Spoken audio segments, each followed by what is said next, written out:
Hello, welcome to August 12th, 2023. My name is Kurt, and this is my daily Good Life meditation exercise in video. This is something that I do each and every morning, a little bit after waking up. Wow, it's on the other side of 5 a.m. It's 5:07 a.m. I rarely start this late. I had a long poem to study and a lot of detail in it, so that's why it took so long to get started. I do this exercise every day to remember my life objectives and principles, those which are outlined in my book, Going Alone. I also use this time to think about the last 24 hours, including last night, to see how I did with the challenges and opportunities that I met. I then think about the coming day, prepare myself for death, and that's it. But before we get started, poetry. We'll read from John Keats, of course, making our way well through the book. We're going to read yesterday's poem. It's a long poem. And then today's poem, which is another long poem. So this is going to take a little while. And I need to move fast because my dogs are going to wake up on time and want to have their breakfast. And then there'll be no peace in the house until they're fed. So let's just jump into it. So we studied yesterday's poem in great detail. Lots of annotations and markup here. But I won't go over that again because we talked about that yesterday. You can look at yesterday's video if you want to have a detailed study. Here we go. This is a case where from Keats where the poem's title does not match the first line. The title is Lines Written in the Highlands After a Visit to Burns's Country. Oh my gosh, I feel so good. I love reading the poems the second day after I've studied it the first day and I've got the new vocabulary in my head and I've had a chance to settle in a little bit and sleep on it. And then I get to read it. It's just so delicious. It's literally the best thing in life. I can't think of a single thing that's better than this.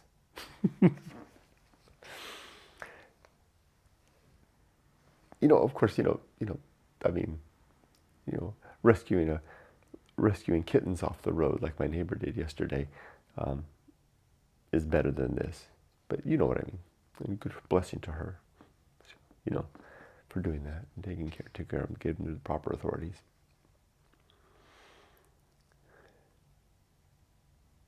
Good job, Renee.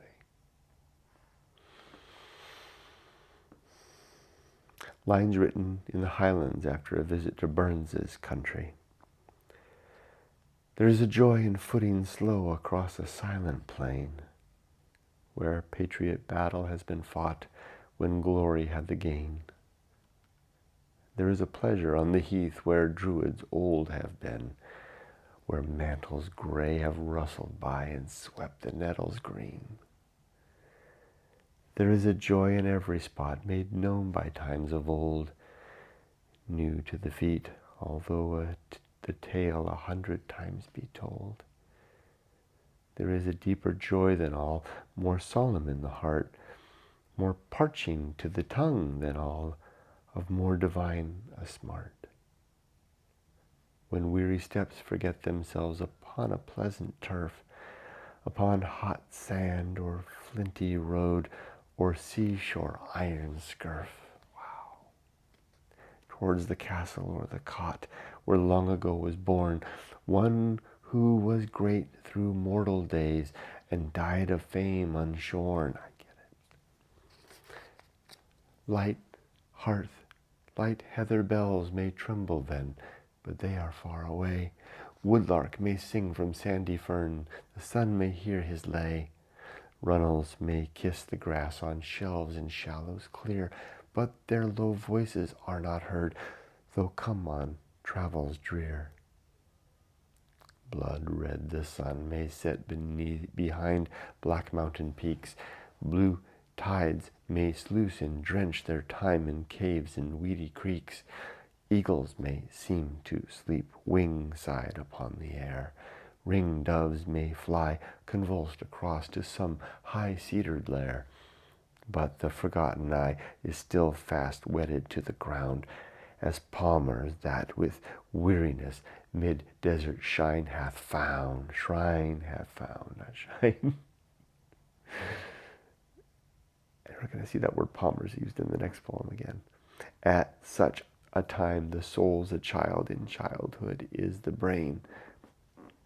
Forgotten is the worldly heart, alone, it beats in vain. I, if a madman could have leave to pass a heathful day, to tell his forehead swoon and faint when first began decay, he might make tremble many a man whose spirit had gone forth to find a bard's low cradle place about the silent north. Scanty the hour and few the steps beyond the bourne of care, beyond the sweet and bitter world, beyond it unaware. Scanty the hour and few the steps, because a longer stay would bar return and make a man forget his mortal way. I get it now. Oh, horrible to lose the sight of well-remembered face, of brother's eyes, of sister's brow, constant into every place, filling the air, as on we move, with portraiture intense, more warm than those heroic tints that fill a painter's sense. Here we go. When shapes of old come striding by, and visages of old, locks shining black, hair scanty gray, and passions manifold. No, no, that horror cannot be, for at the cable's length man feels the gentle anchor pull and gladdens in its strength. Good God.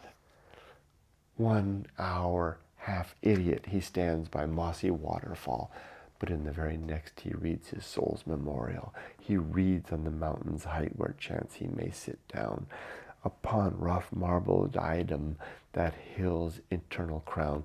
Yet be the anchor e'er so fast, room is there for a prayer, that man may never lose his mind on mountains bleak and bare, that he may stray league after league, some great birthplace to find, and keep his vision clear from speck, and his inward sight unblind.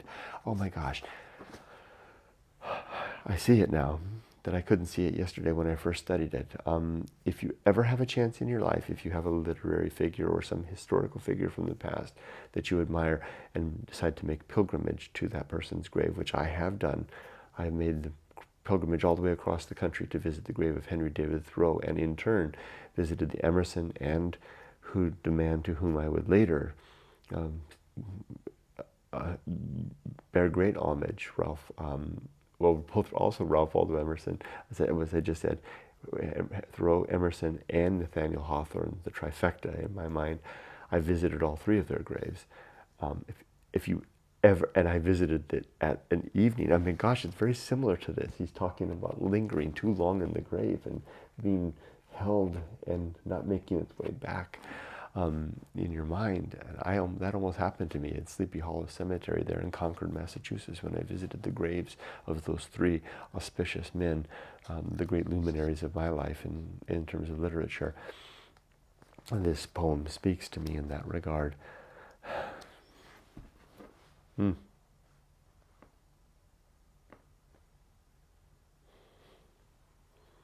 I need a break.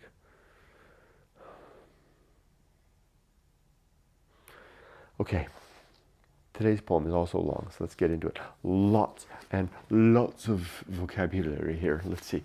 Let's go through them quickly. Staffa this poem's called On Visiting Staffa. Staffa is an island very close to the shore in the Hebrides off the coast of Scotland. There's the word Magian, which is simply magi, or that's a Persian priest. D is a river. Patmos Island is a Greek island. It's also the island where John the Apostle apparently wrote the book of Revelation. Trice is an archaic word for in an instant, in a moment. Trice. Now, I know I thought it was like the third time, right? But this case it's TRICE, in an instant. Lycidius is a poem by John Milton, which references his good friend who drowned in the Irish Sea. Ministre, I'm going to stumble over this word when I come across it. Ministerial is simply like a musical, minstrels type of thing, but it's a tough word. Famed in funeral minstrel, maybe I can say it. Oceanish simply refers to, it's an old archaic poetic term referring to an extensive watery realm. Palmers, we saw that word in the last poem. It's pilgrims coming back from visits to the Holy Land, bearing palm leaves as the evidence of their pilgrimage. Proteus is a shape-shifting sea deity. Sacristus. I'm going to stumble over this one. Sacristan is someone trusted with a sacred duty. I love this line here, the whole line. So forever will I leave. Why did I underline that? It doesn't make any sense. I guess it makes sense in the context. So forever will I leave. Why did I highlighted that in yellow for some reason? That was just 10 minutes ago, and I don't know why. I think it'll stand out when I read the poem. To cutters, I couldn't figure that out. It means boats. Somebody who cuts something. I actually, ChatGPT struggled with that too. There's an interesting line here. At every farthing quadrille dance. I gave that to ChatGPT and to look at, and farthing is a small amount of money. Of course, quadrille is a type of dance, but ChatGPT thinks it means a small life event, some small, just it's like the Saturday evening dance, right? I mean, it's not a big event. It happens every Saturday evening, and in Keats' time. So he's referring to some mundane, pedestrian event in life, and that's it. Yeah, here we go. Now this is the study one, so I can stop and make a oversight. I can make commentary on visiting Staffa. Not Aladdin Magi, stumbling right off the bat. Not Aladdin Magi, not Aladdin Magi, ever such a work began. Not a wizard of the D, ever such a dream could see. Not St. John in Patmos Isle, in the passion of his toil, when he saw the churches 7 golden isled built up in heaven, gazed at such a rugged one. Oh, I didn't tell you what okay, the thing is, if you go to this island Staffan, it's famous for a couple of things, most notably the geology. There's a big cave there, and if you go in, you can see these columnar things, that these rock formations that look like columns. You've probably seen them before. They're a result of ancient volcanic what do you call them? The columns where magma would rise up and then cool when the volcano stopped, and it would form these columns of cool things. And as they stop, they make these like hexical. I can't remember. They look like Roman columns, but they're standing up all together, jointed together, fitting together. And I don't know that at the time of Keats if they understood the geological origin of these. I've seen these before. I remember seeing them in particular up in Oregon, in a geologic formation there. And if you go to this island, that's a famous site. You can take a boat and it takes you into the cave and you see these geologic formations. Keats did this. He wrote this poem about his experience of going into that cave and seeing that geology. And what he's referring to here is the columns that he's seen. He's personifying them and imagining the flowing gowns of the waves crashing below and something up above. I don't quite figure that out. But then he, like he mentioned with the last poem about visiting the land where the poet Burns, the Scottish poet Burns, lived, the feeling of arrival and the impression that it gave him, and then of leaving. So let's start again now that I gave you that. Sorry, I should have given you that up front. Not that you necessarily needed it. Well, maybe you did. I needed it. I had to research it before I read the poem, because otherwise it wouldn't make any sense to me. Here we try again. On visiting Staffa. Not Aladdin Magi, ever such a work began. Not the wizard of the D, ever such a dream could see. Not St. John in Patmos Isle, in the passion of his toil, when he saw the churches 7 golden isles built up to heaven, gazed at such a rugged wonder, as I stood in roofing under. Lo, I saw one sleeping there, on the marble cold and bare, while the surges washed his feet, and his garments white did beat, drenched about the somber rocks. On his neck his well-grown locks, lifted dry above the mane, were upon the curl again. What is this, and what art thou? Whispered I, and touched his brow. What art thou, and what is this? Whispered I, and strove to kiss the spirit's hand to wake his eyes. Up he started in a trice. I am Lycidius, said he, famed in funeral minstrel. This was architected thus by the great Oceanus.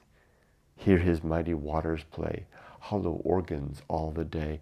Here by turns his dolphins all, finny palmers great and small, come to pay devotion due, each a mouthful of pearls must strew. Many a mortal of these days dares to pass our sacred way, dares to touch audaciously this cathedral of the sea.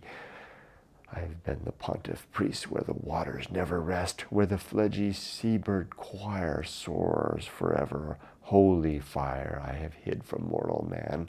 Proteus is my sacristan, but the dulled eye of mortal hath passed beyond the rocky portal. So forever will I leave such a taint and soon unweave all the magic of the place. 'Tis now free to stupid face, to cutters and to fashion boats, to cravats and to petticoats. To great seas shall wear it down, the great seas shall wear it down, for its fame shall not be blown at every farthing quadrille dance. So saying, with a spirit, he dived. I see it now. I didn't see it the first time I read it. That whole last bit is the speech that the deity, who is it? It is Lycidius, the deity Lycidius, is making about this. You know, he's like, imagine Keats coming in on the boat and witnessing this grand architecture of geology and reaching up to touch it as the waves crash below, reaching up to touch it to bring it to life, and suddenly it comes to life, the great Lycidius.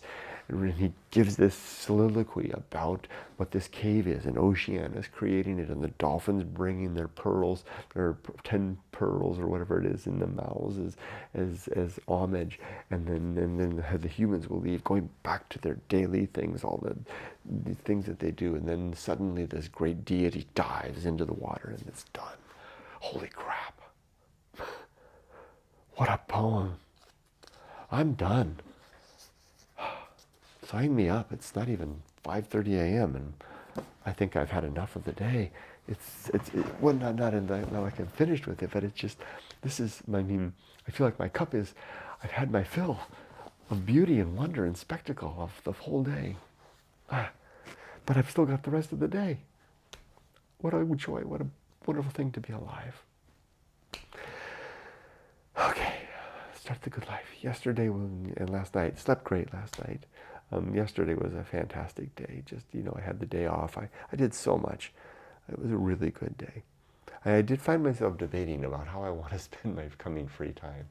I mean, I'm suddenly, you know, like I've said several times, you know, when something is new, whoever gets in early becomes an expert, right? I mean, AI, the rise of AI is so new. There are no schools or classes or degrees or really truly experts other than those early adopters, right? And I'm jumping in head first, and as a result, I'm getting interesting opportunities. I was offered yesterday a chance to speak about AI for a local social group, you know, like a service club. And I've already done 2 presentations so far about AI. So I guess I'm becoming that, and I welcome that. But I told Yumiko at our evening walk yesterday, do I want to do that? I'm about to retire. Do I want to spend my time doing stuff like that? I mean, I want to spend my time, and I told Yumiko that, experiencing poetry, reading great works of literature, you know, reveling in the rapture of the mind, you know. But I feel like that's my social duty. You know, it's also, you need to give back. And this AI thing is going to be important. And I think I want to participate in that to that degree. So yeah, I'm going to jump into this. I think I'm going to keep at it. There should be time. So I did that yesterday. I worked on my presentation to do at this social event. I think I'll have 20 minutes. It's not a lot of time. It'll go like that. Great day yesterday. Like I said, I felt a little, in the evening, I felt a little mentally tossed and turned. Plus, I've got a problem at work I'm working on. Sudden problem that's ambushed me right here at the end of my big project. Can't give details, other than to say it's a real mind twister.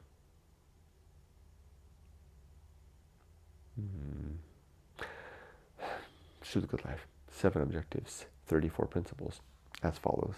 The objectives are: to be always ready to die, to make good and effective use of time, to develop and maintain good and sound life principles. Slow down, Kurt. To cultivate good emotional reactions, to perform good actions. Sounds like a boat going by. To recognize my true limits and true opportunities, and to do just one thing at a time, and do that thing slowly and deliberately and carefully. Challenge. And see if I can do the 34 and get them all in kind of a speed round.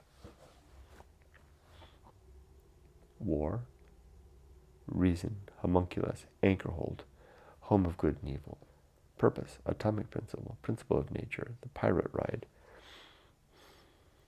maturity, social principle, principle of family, public speaking,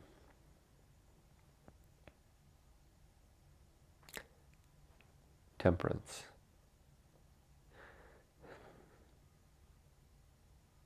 life will not go well, the horror show, that which must be born, the feast of woeful,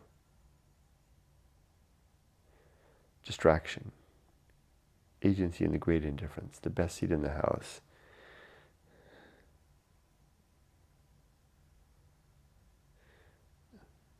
the restless man, the path of wildness, the great life adventure, the risk of avoiding risk, sin and damnation, complete oblivion, the season of philosophy, script writing, the bullseye aim, the uphill climb, arena utility, nothing is enough, and the principle of fun. 10, 20, 34.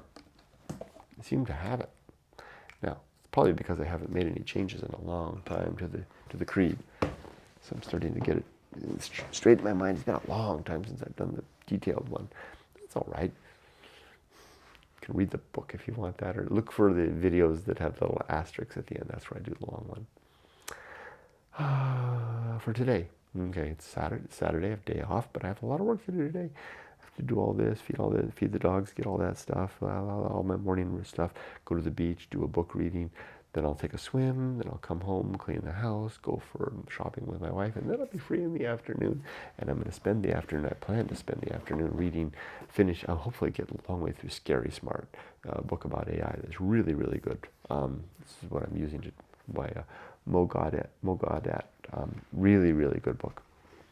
You know, it's enlightening, and I need to be enlightened if I'm going to be participating in this AI communication thing. My life story, well, I'm here at the end of my career, about to start my retirement, preparing for all of that. I gotta get really prepared for my big adventure, right? Living for half a year or more with my dogs in the car. That's gonna be interesting. I need to work on that. Yeah. Then I'll move to Japan, and Yumiko's moving to Japan, and Emily's moving to Japan, and a lot of big things are happening. So that's the story. Last thing, am I ready to die? Is my life, are my affairs in order? Yes. Are my relationships sound? Yes. I even talked to my mom yesterday. Is my life's work done? Absolutely. Yep. I'm ready to die. Don't want to die, but I'm ready to be able to go wink out into oblivion without a single backwards glance. And with that, my life is done, if not finished. And I wish you all the best. Be safe, but not too safe. Take care.